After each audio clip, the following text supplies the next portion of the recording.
যত মাখলুক আছে এর মধ্যে সবচেয়ে মর্যাদা সম্পূর্ণ মাখলুক হচ্ছেন আমার আপনার নবী সুবহানাল্লাহ। আর উপরের দিক থেকে যদি আসি তাহলে আল্লাহর পরেই যার মর্যাদা, যার ইজ্জত, যার আজমত সবচেয়ে বেশি তিনি হচ্ছেন মুহাম্মাদুর রাসূলুল্লাহ সাল্লাল্লাহু। এজন্য রব্বুল আলামিন বলেন ওয়ারাফা'না লাকা যিকরাক, নবী হে আমি আপনার জন্য আপনার ইজ্জত, আপনার আজমত, আপনার মর্যাদাকে আমি বুলন্দিত করেছি। সুবহানাল্লাহ। কেমনভাবে বুলন্দিত করেছি, কেমনভাবে আপনার ইজ্জত, আপনার আজমত, আপনার মর্যাদা আমি বাড়িয়েছি। যেখানে আমি আল্লাহর জিকির থাকবে, আমি আল্লাহর জিকির যেখানে হবে, আমি আল্লাহর স্মরণ যেখানে হবে, আমার স্মরণের পাশাপাশি মানুষ যেন আপনাকেও স্মরণ করে সে ব্যবস্থা করে দিয়েছেন কে? আজানের মধ্যে আল্লাহর স্মরণ আছে না নাই? আজানের মধ্যে মুয়াজ্জিন আজান দেয়, আল্লাহু আকবার আল্লাহু আকবার বলে কি না? এখানে আল্লাহর স্মরণ আছে না নাই? আবার নবীজির স্মরণ আছে না নাই? আশহাদু আন্না মুহাম্মাদার রাসূলুল্লাহ, সুবহানাল্লাহ পড়বেন না? তাহলে যেখানে আল্লাহর স্মরণ সেখানেই নবীজির স্মরণের ব্যবস্থা করেছেন কে? আবার যখন মুয়াজ্জিন ইকামত দেয় সেখানেও আল্লাহর স্মরণের পাশাপাশি নবীজির স্মরণ আছে না নাই? আবার আমরা যখন নামাজে আখিরি বৈঠকে বসি তখন সেখানে আল্লাহর জিকির শুধু হয়, আল্লাহর স্মরণই শুধু হয়, নাকি নবীজির স্মরণও আছে? সেখানে দুরূদ আছে না নাই? আবার আমরা যখন আল্লাহর কাছে দোয়া করি, যেই দোয়ার মধ্যে, যেই মুনাজাতের মধ্যে নবীজির প্রতি সালাম এবং সালাত থাকবে না, ওই দোয়া আল্লাহ পাক কবুল করবেন না। কারণ নবীজি বলেছেন তোমরা যখন দোয়া করো, দোয়া করার পরে ওই দোয়ার মধ্যেই, মুনাজাতের মধ্যে যদি আমার প্রতি সালাত এবং সালাম যদি পাঠ না হয়, তাহলে তোমাদের দোয়াগুলো, তোমাদের মুনাজাতগুলো আকাশ এবং জমিনের মধ্যখানে ঝুলন্ত থাকে। যখনই আমার প্রতি সালাত এবং সালাম তোমরা পাঠ করো, সঙ্গে সঙ্গে সেই দোয়া মুনাজাতকে কবুল করে নেন কে? সুবহানাল্লাহ পড়বেন না? তাহলে যেখানেই আল্লাহ তাআলার স্মরণ সেখানে আমার আপনার নবীর স্মরণ রেখেছেন কে? প্রিয় ভাই সব, এই নবীজির ইজ্জত, আজমত, সম্মান, মর্যাদাকে আল্লাহ তাআলা আরশ চুম্বি করেছেন। সুবহানাল্লাহ পড়ে। কিভাবে আরশ চুম্বি করেছেন? আল্লাহ রাব্বুল আলামিন সমস্ত নবীদেরকে যত মর্যাদা দিয়েছেন, যত সম্মান দিয়েছেন, আমার আপনার নবীকে তার চেয়ে বহু গুণে সম্মান, মর্যাদা, ইজ্জত, আজমত আল্লাহ পাক এমনভাবে বাড়িয়ে দিয়েছেন। মুসা আলাইহিস সালাম তুর পাহাড়ে উঠে আল্লাহর সাথে কথা বলতেন। কথা বলেন ঠিক কিনা? যখন মুসা আলাইহিস সালাম তুর পাহাড়ে উঠে আল্লাহর সাথে কথা বলতেন, আল্লাহ বলতেন ও মুসা পায়ের জুতা খোলো, তারপর কি করো? পাহাড়ে ওঠো, কারণ এটা পবিত্র পাহাড়, জুতা নিয়ে ওঠা যাবে না মুসা। কিন্তু আমার ভাইয়েরা, আমার আপনার নবীর সম্মান মর্যাদা কত বেশি! ধুলক বলক ছাড়িয়ে, সাত আসমান পাড়িয়ে আল্লাহ রাব্বুল আলামিন আমার আপনার নবীকে নিজ একান্ত সাক্ষাতে নিয়েছেন। সেখানে নবীজির ব্যাপারে আল্লাহ তাআলা কোনো শর্ত আরোপ করেন নাই। সুবহানাল্লাহ পড়ে। একান্তি নিয়ে নবীজি বলছেন আল্লাহ পাক আমাকে একান্তি নিয়ে যা ওহী করার, যা আমাকে বলার, তিনি আমাকে সব বলে দিয়েছেন। সুবহানাল্লাহ পড়ে। তাহলে নবীজির সম্মান মর্যাদা কম না বেশি? এজন্য রব্বুল আলামিন বলেন ওয়ারাফা'না লাকা যিকরাক, নবী হে আপনার স্মরণ, আপনার মর্যাদা, আপনার জন্যে আমি আল্লাহ পাক বহু গুণে বুলন্দ করেছি। সুবহানাল্লাহ। আমার ভাইয়ের একটু লক্ষ্য করেন, তামাম সৃষ্টি জগতের মধ্যে, তামাম মাখলুকের মধ্যে আল্লাহ পাক আমার আপনার নবীকে কেমন সম্মান দিয়েছেন। এই যে গোটা সৃষ্টি জগৎ আমাদের দৃষ্টির সামনে এবং দৃষ্টির অগোচরে যা কিছু আছে, যত সৃষ্টি আছে, যা কিছু আল্লাহ সৃষ্টি করেছেন, এগুলো আল্লাহ তাআলা 6 দিনে সৃষ্টি করেছেন। আওয়াজ মে কত দিনে? রব্বুল আলামিন বলেন, وَلَقَدْ خَلَقْنَا السَّمَاوَاتِ وَالْأَرْضَ وَمَا بَيْنَهُمَا فِي 6 أَيَّامٍ। পড়ি আল্লাহু আকবার। আল্লাহ পাক বলছেন, এই যে আকাশ এবং জমিন তোমরা দেখছো, এই আকাশ এবং জমিন এবং আকাশ এবং জমিনের মধ্যখানে যত সৃষ্টি আছে, জান্নাত জাহান্নাম থেকে শুরু করে এই সৃষ্টি জগতে যত সৃষ্টি আছে, যত মাখলুক আছে, আমি আল্লাহ পাক 6 দিনে সৃষ্টি করেছি। আওয়াজ দেবেন, কয় দিনে? 6 দিনে সৃষ্টি করেছি। এই যে সৃষ্টি আল্লাহ করেছেন 6 দিনে, আল্লাহর মনে অনেক কষ্ট হয়েছে? আল্লাহ ক্লান্ত হয়েছেন?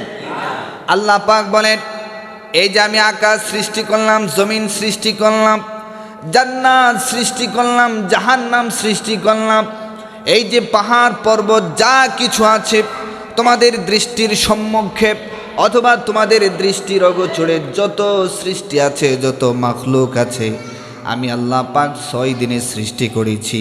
আর এই গোটা সৃষ্টি জগৎ সৃষ্টি করতে গিয়ে আমি আল্লাহ পাকের কোনো ক্লান্তি, কোনো গ্লানি আমি আল্লাহ পাককে স্পর্শ করে নাই। সুবহানাল্লাহ পড়। আমার ভাইয়েরা, তাহলে ওই মাখলুকের মধ্যে আমরা মানুষ আছি না নাই? ওই সৃষ্টি জগতের মধ্যে আমরাও আছি না নাই? আমার ভাইয়েরা, এই তামাম মাখলুকের মধ্যে আবার আল্লাহ পাক যেই মাখলুক, যেই সৃষ্টিকে সবচেয়ে বেশি সম্মানিত করেছেন, মর্যাদা দান করেছেন, বলুন তো দেখি তারা কারা? কথা বলেন, কারা? সমস্ত সৃষ্টির মধ্যে আল্লাহ তাআলা সবচেয়ে শ্রেষ্ঠত্ব দান করেছেন কাদেরকে? মানুষকে। এই সৃষ্টি জগতের মধ্যে কত প্রাণী আছে না, কত কীট পতঙ্গ আছে না, পাহাড় পর্বত আছে না, তো এগুলোর মধ্যে শ্রেষ্ঠ কারা? মানুষ। রব্বুল আলামিন বলেন, وَلَقَدْ كَرَّمْنَا بَنِي آدَمَ وَحَمَلْنَاهُمْ فِي الْبَرِّ وَالْبَحْرِ।